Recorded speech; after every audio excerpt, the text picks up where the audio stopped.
নতুন মা পেয়ে তীর আর তরির খুশি যেন ধরে না। আয়নাও তাদের অনেক আদর করে, নিজে হাতে খাইয়ে দেয়, ঘুম পাড়ায়। দেখতে দেখতে 1 বছর কেটে যায়। জামানের বড় ভাই বলে, এবার তুই বাচ্চাদের চিন্তা বাদ দিয়ে আমার সাথে ব্যবসার কাজে শহরে চল। জামান প্রথমে যেতে চায় না, কিন্তু আয়না তাকে আশ্বস্ত করে। জামান 13 দিনের জন্য ভাইজানের সাথে শহরে যায়, কিন্তু তার মন খারাপ করে বাচ্চাদের জন্য। যদিও আয়না তাদের ভালোই খেয়াল রাখে। জামান অনেক জিনিসপত্র কিনে বাড়ি ফিরে অনেক রাতে। এসে দেখে আয়না খুব সাজগোজ করে বসে আছে। জামানকে দেখে সে খুব লাজুক কণ্ঠে বলল, জানেন, ভাবি আমাকে জিজ্ঞেস করেছে আমার কবে বাচ্চা হবে। 1 বছর তো হয়েই গেল। জামান অবাক হয়, বলে, বাচ্চা তো আমাদের আছেই। আয়না বলে, কিন্তু তিত্তরি তো আমার নিজের সন্তান না, আমি নিজের সন্তান চাই। এই কথা শুনে আকস্মিকভাবে জামান খুব রেগে গেল। হাতের কাছে থাকা পানির গ্লাসটা ফেলে দিল নিচে। ধমকের স্বরে বলল, তোমাকে আমি বউ করে এনেছি আমার তিত্তরির মা বানানোর জন্য। এই কথা ভুলবে না। তুমি কিভাবে বললে ওরা তোমার সন্তান না? জামানের এমন রাগী রূপ আয়না আগে দেখেনি। ধমকে চোটে বাচ্চাদের ঘুমও ভেঙে গেছে। তারাও অবাক হয়ে তাকিয়ে আছে। আয়না কাঁদতে কাঁদতে বাইরের ঘরে চলে গেল। জামান বাচ্চাদের ঘুম পাড়ালো। সারা রাতে আয়না আর এ ঘরে আসলো না। জামানের মন খারাপ হতে লাগলো। আয়নার সাথে খারাপ ব্যবহার করা উচিত হয়নি। ওর তো কোনো দোষ নেই। দুটো যমজ বাচ্চা পালা কি এতই সোজা? তবুও আয়না কত সুন্দর করে বাচ্চাদের সামলায়। তার নিজের প্রতি রাগ হতে লাগলো। পরের দিন সকালে জামানের ঘুম ভাঙল আয়নার কান্নার শব্দে। চোখ মেলে দেখে আয়না মেঝেতে বসে কাঁদছে। জামানের মনটা মায়ায় ভরে গেল। কালকে রাতের জন্য ক্ষমা চাইলে শুনল কান্নার কারণটা অন্য। তিন নাকি তাকে বাড়ি থেকে বেরিয়ে যেতে বলেছে। জামান প্রথমে ব্যাপারটা হেসে উড়িয়ে দিতে চাইলেও আয়নার কান্নার কারণে তীরকে গিয়ে জিজ্ঞেস করল, এমন কথা সে কেন বলেছে? তীর তার স্বভাবসুলভ ভঙ্গিতে বলল, মা আমাকে বলেছে তাই আমিও বলেছি। আমাদের বাড়ি থেকে আমাকে বের হয়ে যেতে বলে কেন? জামান তীরকে ধমক দেয়। আয়না এসে বলে, ও তো ঠিকই বলেছে। আমি এ বাড়ির কে? আমার তো কেউই নেই। আপনি না থাকলে এইখানে আমার থাকার অধিকার কি? জামান দীর্ঘশ্বাস ফেলে।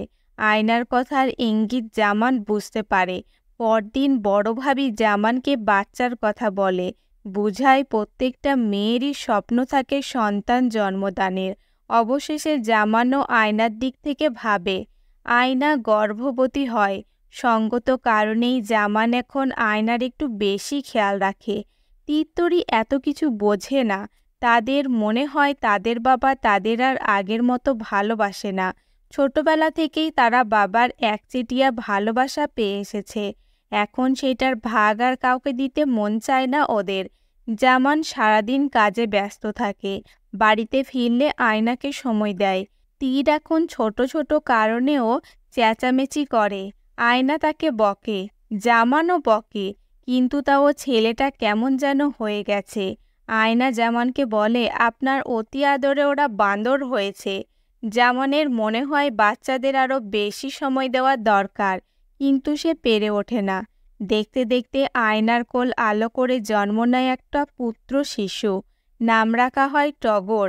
তিত্তরির খুব ভালো লাগে নতুন আর একটা প্রাণ দেখে। কিন্তু বাবা কেন একে কোলে নিয়ে এত আদর করছে? ওদের ভীষণ কষ্ট হয়।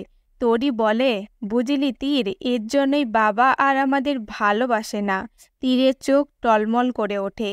তীর আর তরি এখন বাবা মায়ের সঙ্গে শুতেও পারে না। তাদের পাশের ঘরের মেঝেতে শুতে হয়, কারণ 5 জন এক খাটে জায়গা হয় না। একদিন টগরকে রেখে আয়না যখন বাইরে গেছে, তীর তখন টগরের দিকে একদৃষ্টিতে তাকিয়ে থাকে। মুখে বলে, তুই একটা শয়তান বাচ্চা, মরে যা তুই। আয়না দরজায় দাঁড়িয়ে একথা শুনে ফেলে। তড়িৎ গতিতে এসে তীরকে চড় মারে। রাতে জামানের কাছে বিচার দেয়। তীর টগরের গলা চেপে ধরেছিল, আর একটু হলে টগর মরেই যেত। জামান রাগে কাঁপতে থাকে। পাশের রুমে গিয়ে বিছানা ঝাড়ু দিয়ে তীরকে ইচ্ছা মতো মারে। তীরের ফর্সা শরীর লাল হয়ে যায়।